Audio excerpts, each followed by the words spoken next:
I never expected to find my own mother plotting against me in our family home. Yet here I stand frozen in the entryway, my heart thundering against my ribs as their voices drift from the living room. The floorboards creak under my feet despite my careful steps, but Mom and Ethan are too engrossed in their conversation to notice. We'll transfer everything before she realizes, Mom says, her voice rising with that familiar fever-pitch enthusiasm she only gets when discussing Ethan's future. The inheritance, the property rights, it's all going to you. My hand finds the doorframe, steadying myself as the words sink in. Through the gap in the door, I watch my younger brother sprawl across our worn leather sofa, his expression smug as he scrolls through his phone. He barely glances up at Mom, who paces the room with animated gestures, practically glowing with determination. What about Aurora's share? Ethan asks, though his tone suggests he couldn't care less about the answer. She's going to throw a fit when she finds out. Mom waves her hand dismissively. She'll understand that this is for the best. You're the one with real potential, sweetheart. Aurora's just drifting. No direction, no ambition. This money would be wasted on her. The words hit like a physical blow. I press my palm against my mouth, trying to contain the gasp that threatens to escape. The stained glass windows cast afternoon light in fractured patterns across the room, distorting everything in shades of blue and amber. How fitting that even the light in this house refuses to show things as they truly are. Besides, Mom continues, she's too soft, just like her father was, always letting emotions cloud her judgment. Dad. The memory crashes over me. Sunday morning breakfast, age 7, watching Dad collapse mid-sentence, his coffee mug shattering against the kitchen tile. The paramedics couldn't save him. Mom remarried David within 2 years, desperate for stability, and then Ethan came along. Everything changed after that. My vision blurs as I remember David's gentle encouragement when I made the basketball team. The way he'd attend every game while Mom was busy shuttling Ethan to piano lessons. You've got fire in you, kiddo, David would say. Don't let anyone dim that light. But David's gone now too, and Mom's obsession with Ethan has reached new heights. When are you planning to tell her? Ethan asks, finally setting his phone aside. After everything's settled, Mom replies, it'll be easier that way. Clean and simple. I step into the doorway, unable to contain myself any longer. Why wait? I'm right here. Mom whirls around, her face draining of color. Her mouth opens and closes like a fish gasping for air, the shock of being caught rendering her momentarily speechless. Ethan sits up straighter, his smugness morphing into a dismissive scoff that makes my blood boil. Aurora! Mom's voice shifts into that sickly sweet tone she uses when she's been caught in something unpleasant. We didn't hear you come in, sweetheart. How long have you? Long enough. My voice comes out steadier than I feel, stronger than all the times I've swallowed my hurt before. Long enough to hear you planning to steal my inheritance. That's not. Mom starts, but I cut her off. Don't. The word comes out sharp enough to make her flinch. Don't you dare try to justify this. Ethan stands crossing his arms. Come on, sis. You heard Mom. This is about putting the money where it'll do the most good. You're too emotional to. To what? I step further into the room, my hands trembling but my voice growing stronger with each word. This isn't just about money anymore. It's about every dance recital Mom missed, every achievement dismissed, every time I was made to feel less than.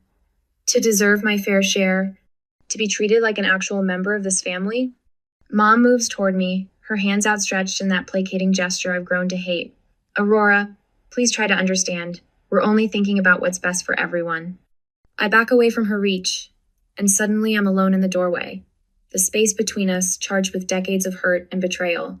Tears burn in my eyes, but there's something else there too, a fire I've kept banked for far too long. My hands clench at my sides as I face the two people who should have loved me best, who instead made an art of making me feel small. The afternoon light streams through the stained glass, painting shadows across the floor between us. In the silence, I can hear the echo of every lie, every manipulation, every moment I doubted my own worth. David's words ring in my ears. Don't let anyone dim that light. 20 years of trying to earn their love. 20 years of watching Ethan get every advantage while I fought for scraps of attention. 20 years of making myself smaller, quieter, less demanding. And for what? To stand here now and discover that even my inheritance, my last connection to Dad, is being stripped away. I lift my chin, meeting Mom's gaze. The weight of this moment presses down on me like a physical thing. I stand at the threshold of a decision that will change everything, stay and fight for what's mine, or walk away and finally free myself from their toxic grip. They're waiting for me to break, to cry, to give in like I always have before. But something has shifted inside me, crystallized by the raw truth of their betrayal laid bare before me. The question isn't whether to fight or walk away. The question is, am I finally ready to shatter every chain they've wrapped around my heart? The old desk drawer groans as I pull it open, sending dust motes dancing in the study's dim evening light. My hands shake as I reach for the hidden compartment David showed me years ago, a secret space behind the bottom drawer, where he kept his most precious documents. You never know when you'll need a safe place, he'd said with that gentle smile of his. How right he was. The family photo that guards the compartment's entrance has faded, the edges curling inward like withered leaves. Behind it, my fingers brush against something stiff in envelope, heavy with the weight of secrets. The family crest gleams dully in the fading light, embossed in gold that's lost its luster. My throat tightens as I unfold the document inside. Legal jargon sprawls across the page in precise lines, but certain phrases leap out like accusations. Sole beneficiary, transfer of assets, Ethan James Rivera. The lawyer's signature and notary stamp stare back at me, transforming suspicion into crushing certainty. Mom didn't just plan to steal my inheritance, Shesh already has. Memories assault me as I sink into David's old leather chair. Mom's dismissive laugh when I made the debate team. The way she'd zone out whenever I spoke about my dreams, her attention snapping back only when Ethan entered the room. His piano recitals commanding her complete devotion while my basketball games played to empty bleachers except for David. Always David, cheering loud enough to fill the whole gym. The sound of the front door opening jolts me from my spiral. Voices drift up from downstairs, Mom's syrupy sweet tone mingling with the higher pitch of Crystal, Ethan's girlfriend. She moved in last month, bringing nothing but designer bags and demands. Aurora? Mom calls out. Is that you up there? I shove the will back into its envelope, my fingers trembling as I return it to its hiding place. Just grabbing something from the study, I call back, proud of how steady my voice sounds despite the storm raging inside me. Well, come down and join us for dinner. Crystal's made her famous pasta. Famous for being store-bought and reheated, maybe. But I paste on a smile as I descend the stairs, the weight of my discovery pressing against my chest like a stone. They're arranged around the dining room table like a twisted Norman Rockwell painting. Mom at the head, beaming at Ethan, who sprawls in his chair with the entitled ease of someone who's never had to fight for anything. Crystal sits beside him, tapping away at her phone, her contribution to family dinner a jar of sauce barely heated through. There you are, sweetheart, Mom says, but her eyes slide past me almost immediately, drawn back to Ethan like a compass finding true north. Ethan was just telling us about his new business venture. Isn't it exciting? I take my usual seat, the chair slightly wobbly, the one David always meant to fix. What venture is that? Real estate development, Ethan says with a smirk. Starting with this place, actually. Once everything's transferred over, I'm thinking of converting it into luxury condos. The pasta turns to ash in my mouth. This is our family home. Times change, sis. Gotta think about the future. He reaches for Crystal's hand, his smile sharp enough to cut. Our future. I think of David's study upstairs, of the hidden will that proves how long this betrayal has been in motion. My hands clench under the table as Mom launches into an enthusiastic discussion of floor plans and property values. Like the memories we built here mean nothing. But they do mean something. To me, to David's memory. I need to make a few calls, I say, standing abruptly. My chair scrapes against the hardwood David's handiwork, the floors he refinished himself one summer while teaching me how to sand with the grain. But you've hardly touched your dinner, Mom protests, that artificial concern coating her words like cheap syrup. Lost my appetite. I head for the stairs, my steps quickening as I pull out my phone. There are people who need to know about this dad's old law partner, my high school basketball coach, who's now a real estate attorney, the friends who've watched Mom's favoritism play out over the years. Behind me, I hear Crystal's staged whisper. She's so dramatic. No wonder you never included her in the planning.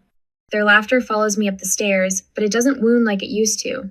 Instead, it hardens something inside me resolve that's been building since I first overheard their plotting.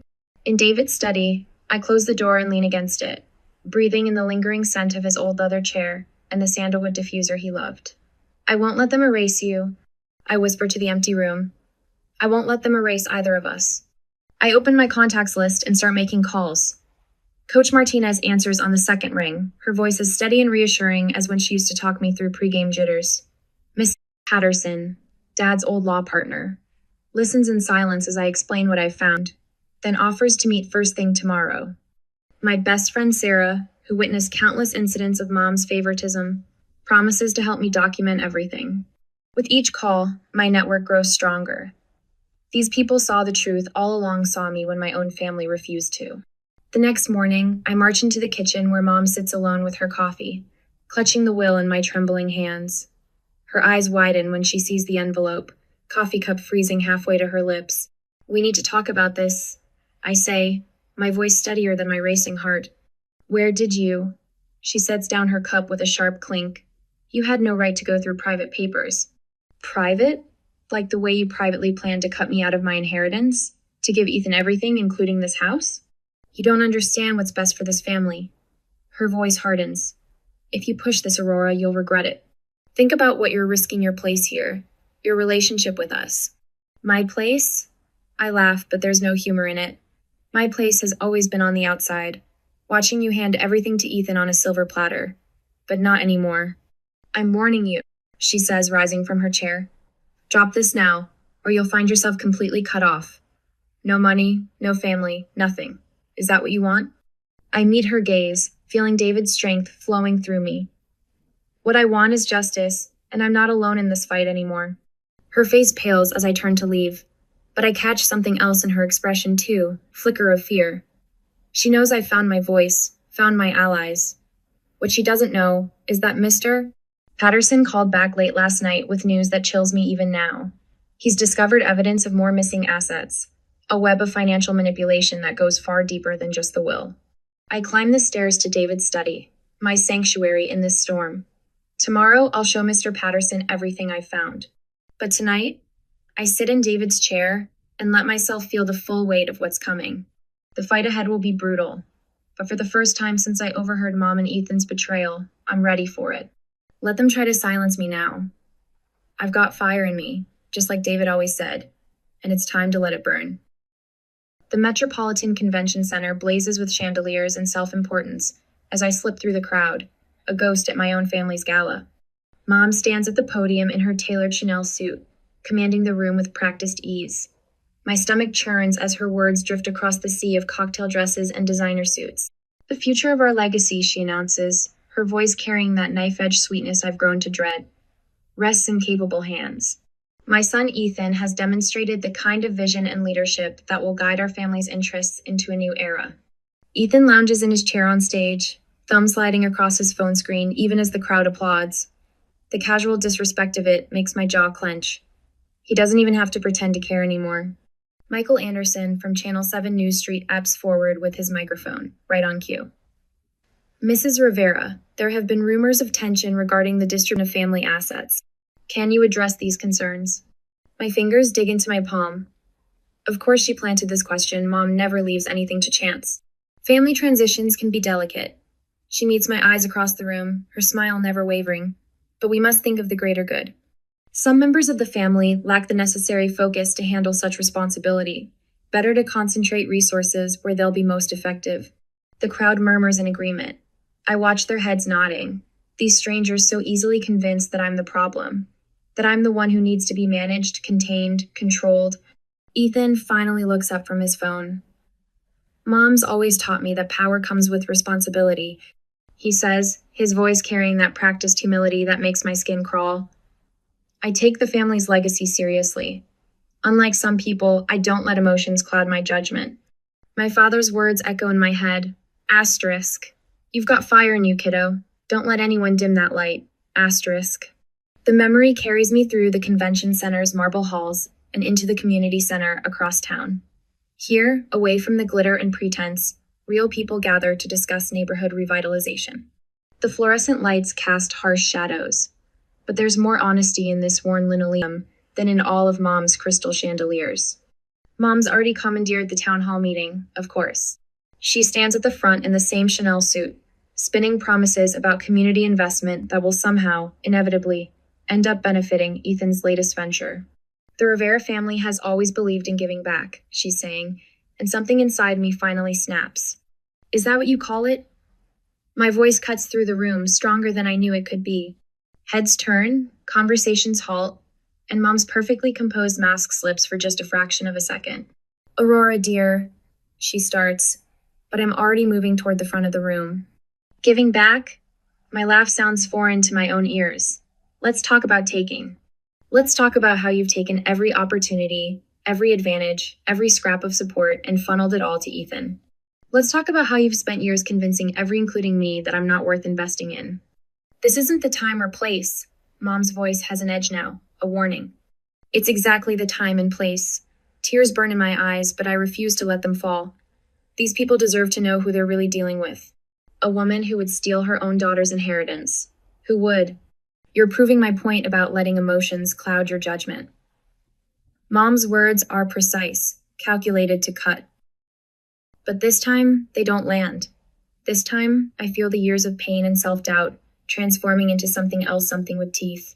My emotions aren't clouding anything, I say, my voice steady despite the thunder of my heart. They're finally letting me see clearly. You can't gaslight me anymore, Mom. You can't make me doubt myself. Not when I have proof of what you're planning. The room has gone completely still. In the harsh fluorescent light, I watch Mom's carefully constructed facade begin to crack. She opens her mouth, closes it, opens it again, but for once, she has no words to smooth this over. And in that moment, standing in this humble community center with my truth finally spoken aloud, I feel the first real stirring of power. Not the kind that comes from designer suits or media manipulation, but something deeper. Something that's been waiting inside me all along, like banked embers finally catching flame. Back in Dad's study, I trace my fingers across his old desk. The room still holds echoes of him engineering books, lined up precisely on the shelves, his vintage desk lamp casting a warm glow across photographs I'd almost forgotten. Me at my first basketball game, Dad beaming with pride. The last Christmas we had together, before everything changed. The confrontation at the community center replays in my mind, but this time I feel something different stirring beneath the anger and hurt. Strength. Purpose. The desk calendar becomes my war room map as I plot out the next steps. Legal research, financial audits, outreach to old alleys, each item carefully noted and cross-referenced. My hands don't shake anymore as I draft emails to Dad's former colleagues, people who've watched me grow up and might remember a different version of our family history. The old family photos spread across the desk aren't just memories now, they're evidence. Each one tells a story of systematic exclusion, of opportunities denied, of Ethan's gradual elevation at my expense. The storm outside matches my intensity as I work late into the night at First National Bank, poring over archived documents. My heart nearly stops when I find it a forgotten safe deposit box containing a contract I've never seen before. The legal language is dense, but one clause stands out with crystal clarity, a provision that could unravel Mom's entire plan. Lightning flashes outside as I dial Cynthia Ramirez, my trusted legal advisor. You need to see this, I tell her, my voice barely containing my excitement. I think I found our way in. The thunder rolls as I stare out at the rain-slicked streets, the contract clutched to my chest. The question isn't if I'll use this newfound advantage, it's how. And for the first time since this battle began, I feel the odds shifting in my favor. The Rivera Family Foundation Gala buzzes with artificial warmth. A sea of designer dresses and practiced smiles that used to feel like home. Now I see the cracks in every facade, the hollow performative charity that Mom cultivated for years. My black cocktail dress feels like armor as I wade through clusters of Seattle's elite, dropping carefully crafted hints like poisoned breadcrumbs. Oh, you hadn't heard about the donation discrepancies? I keep my voice low, intimate, as I lean closer to Margaret Chen, chair of 3 different charity boards. Her eyebrows lift slightly, the only tell in her Botoxed face. I'm sure it's nothing to worry about, though the timing of those transfers was interesting. I drift away before she can press for details, but I catch her immediately pulling out her phone. The murmurs will spread like wildfire. They always do in these circles. Across the glittering ballroom, I spot Cynthia Ramirez, my razor-sharp lawyer, discreetly passing folders to selected journalists. Her red stilettos click against the marble floor with quiet authority. When our eyes meet, she gives me the slightest nod. Phase 1. Complete. The champagne burns my throat as I take a measured sip, watching Mom work the room with Ethan trailing in her wake. Her coral dress matches the flush rising in her cheeks as she notices the shifted energy, the way conversations pause when she approaches, the subtle withdrawals that leave her grasping at empty air. My phone vibrates. Michael Anderson's message lights up the screen. Ready when you are. I check my watch. 20 minutes until his speech. Already I can see Mom's carefully constructed world beginning to fray at the edges. Ethan's face is glued to his phone, no doubt watching the first wave of social media posts questioning his suspiciously padded resume and the foundation's murky finances. Aurora. The voice behind me belongs to Professor Caldwell, my old mentor from UW. His weathered face holds a mixture of concern and determination. Are you sure about this? I think of the forged documents hidden in my clutch, the years of systematic financial abuse disguised as maternal concern.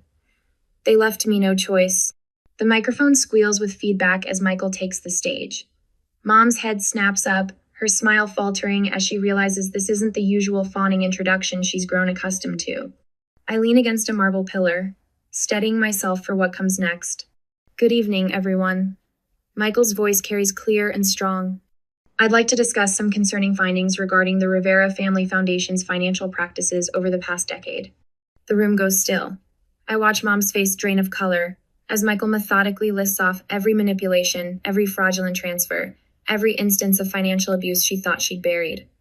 Ethan's phone slips from his trembling fingers, clattering against his champagne glass. This is outrageous! Mom's voice rises above the growing murmurs, shrill with desperation. She practically runs to the stage, snatching the microphone. These accusations are completely unfounded. Aurora is simply jealous of her brother's success. Is she?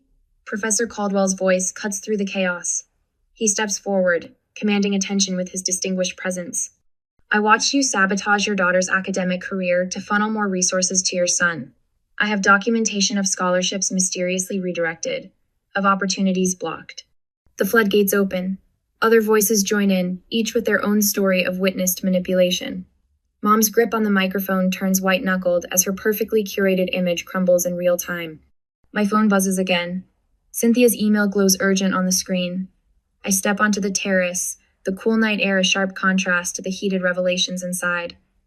The city skyline sparkles below, indifferent to the implosion of my family's legacy. The attachment opens slowly, each second an eternity. When the document finally loads, my breath catches in my throat. This isn't just evidence of Mom's financial abuse, it's proof of criminal fraud. The original version of David's will, unaltered, showing his intent for an equal split between Ethan and me. Beside it, Mom's clumsily forged version that cut me out entirely. Cynthia's message blinks beneath the damning evidence. If we act now, Linda could face legal repercussions. The choice is yours. I stare at the Seattle skyline, the weight of this final weapon heavy in my hands. Behind me, I can hear Mom's voice rising in increasingly desperate justifications. The foundation of her power is already cracking. One more push could shatter it completely. The question isn't whether to use this evidence. The question is, when will it hurt her most? The downtown Civic Center looms before me, its polished marble columns casting long shadows in the afternoon sun. Through the glass doors, I spot Mom at the podium. Her designer blazer, a slash of crimson, against the wood paneling. My pulse quickens as I check my phone one last time. Michael Anderson's message confirms he's ready to live stream everything. I push through the doors, and the murmur of voices washes over me. The conference hall is packed with community leaders, journalists, and familiar faces from Mom's social circle. Ethan sprawls on a leather sofa near the podium, his attention fixed on his phone as usual. Neither of them notice me yet. The contractual stipulations are quite clear. Mom announces, her voice carrying that familiar note of authority that used to make me shrink.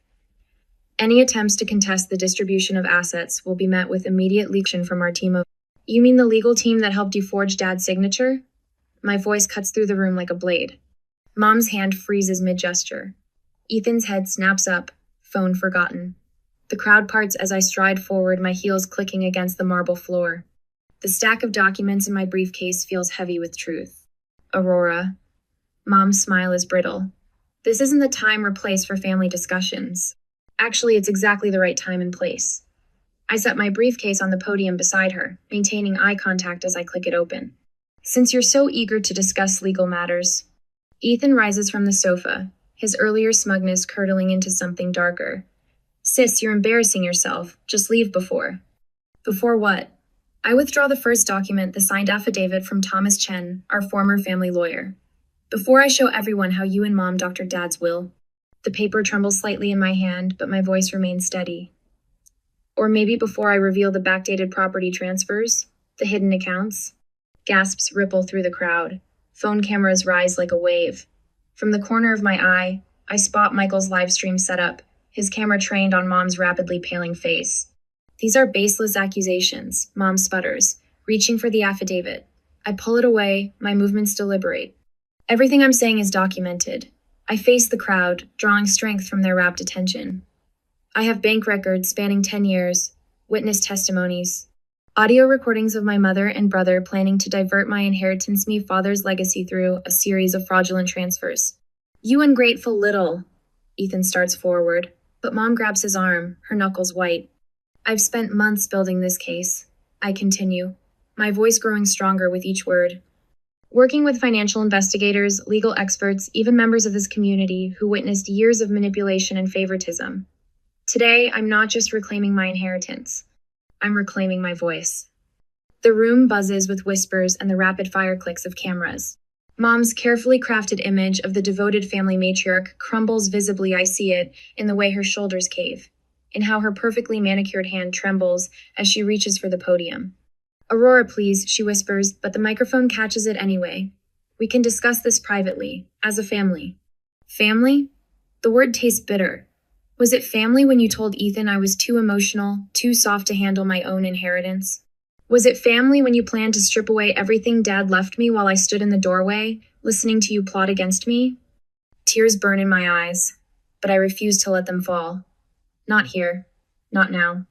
The stained glass windows of the conference hall cast fractured light across the floor between us, so similar to that day in our living room. But this time, I'm not frozen in shock. This time, I'm not backing down. Miss Rivera, Michael Anderson steps forward, his camera still rolling. Would you be willing to share more details about these allegations? I meet Mom's gaze one last time, seeing the desperation there, the silent plea to protect the family's reputation. For a moment, I'm 7 years old again, watching her sweep away the shards of Dad's coffee mug, erasing all evidence of that terrible morning.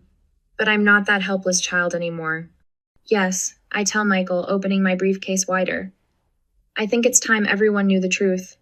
In the front row, Cynthia Ramirez, my attorney, nods encouragingly. The documents we've gathered together over months of painstaking work lie before me, each page a brick in the wall of evidence we've built. As I begin to speak, I watch Mom and Ethan exchange glances, their empire of lies crumbling in real time. The truth, as they say, will set you free. But first, it burns. 2 weeks later, I stand in the Central District Court, my heart hammering against my ribs as Judge Marshall reviews the final pieces of evidence. Cynthia's presentation has been masterful, methodically dismantling every counter-argument Mom's lawyers attempted to construct. Given the overwhelming evidence presented, Judge Marshall's voice fills the courtroom. This court finds in favor of the plaintiff, Aurora Rivera. The attempted transfer of assets is hereby nullified, and all inherited properties are to be returned to their rightful owner immediately. The gallery erupts in muffled cheers. I exhale slowly, years of tension finally releasing from my shoulders. Mom sits rigid in her chair, her face a mask of disbelief. Ethan's already storming out the back door, his footsteps echoing through the courthouse. Outside, the afternoon sun bathes the courthouse steps in golden light. A crowd has gathered friends, supporters, even some distant relatives who finally saw through Mom's manipulation. Their cheers wash over me as I step into the light. Aurora!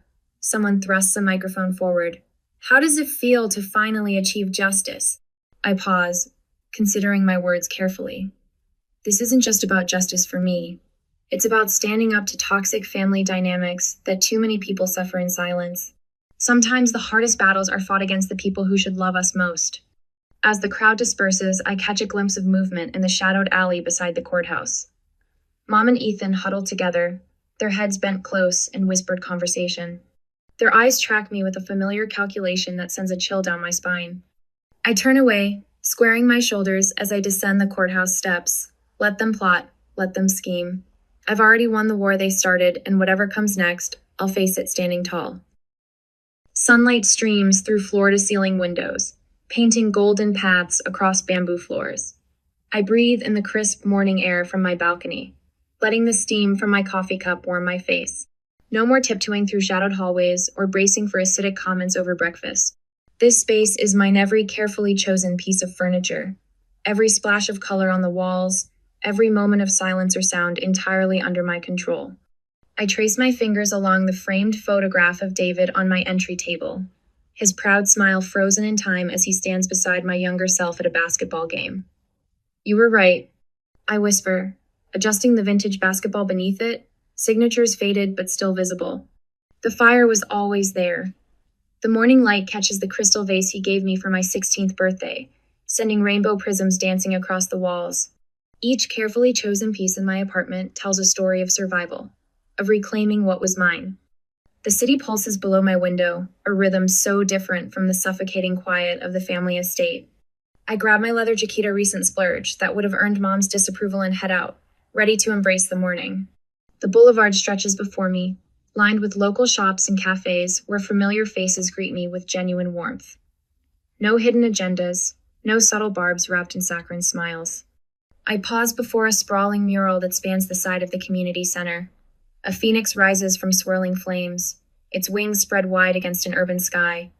The artist captured something raw and true in those eyes of defiance that speaks to the warrior in my soul. I've stared at this mural countless times over the past months, watching as its meaning shifted from aspiration to reflection. My fingers reach out to touch the rough brick, feeling the texture of transformation beneath my skin. Later, the community center hums with quiet energy as friends and chosen family gather in the warmth of string lights and honest laughter. Crystal chandeliers cast soft shadows across faces that have become more precious to me than blood ties ever were. Cynthia raises her glass, her attorney's precision softened by genuine affection.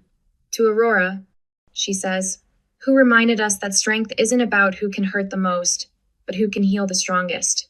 Michael Anderson catches my eye from across the room, nodding slightly. The journalist who helped expose the truth now feels more like a brother than the one who shared my blood.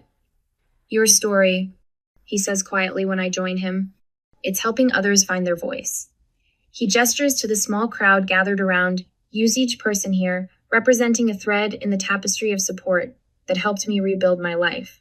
As if summoned by his words, Jasmine appears at my elbow, her eyes bright with unshed tears. Can we talk? She asks, twisting her hands together. It's about my mom. She breaks off, but I recognize the shadow in her expression, the way her shoulders curve inward like mine used to.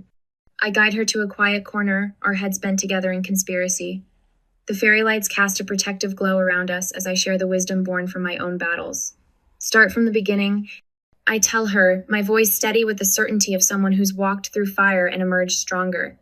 I'm listening.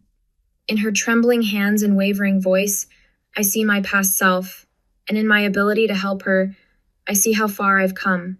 The setting sun paints the highway in shades of amber, and promise as I drive home, my restored '67 Mustang purring beneath me. A now hiring sign glows at the construction site where I've been consulting, its bold letters a beacon of opportunity. The last rays of daylight catch my rearview mirror, and for a moment I glimpse a fading billboard in the distance, the family estate looking more like a mausoleum than a home. Each mile marker triggers a memory, the breakfast that changed everything, the hidden documents, the final confrontation that shattered their control. Mom's face when she realized she'd lost her power over me. Ethan's stunned silence as his carefully constructed world of privilege crumbled. But these memories don't sting anymore. They're just chapters in a story I've survived, stepping stones that led me here. The road stretches ahead, endless with possibility. Something builds in my chest, not the old, familiar ache of betrayal, but something lighter, something that feels like freedom, like future, like flight. The engine roars as I accelerate, leaving the shadows of the past in my wake. What bold new heights await? The question hangs in the air like a challenge, like a promise, like a phoenix's first taste of open sky.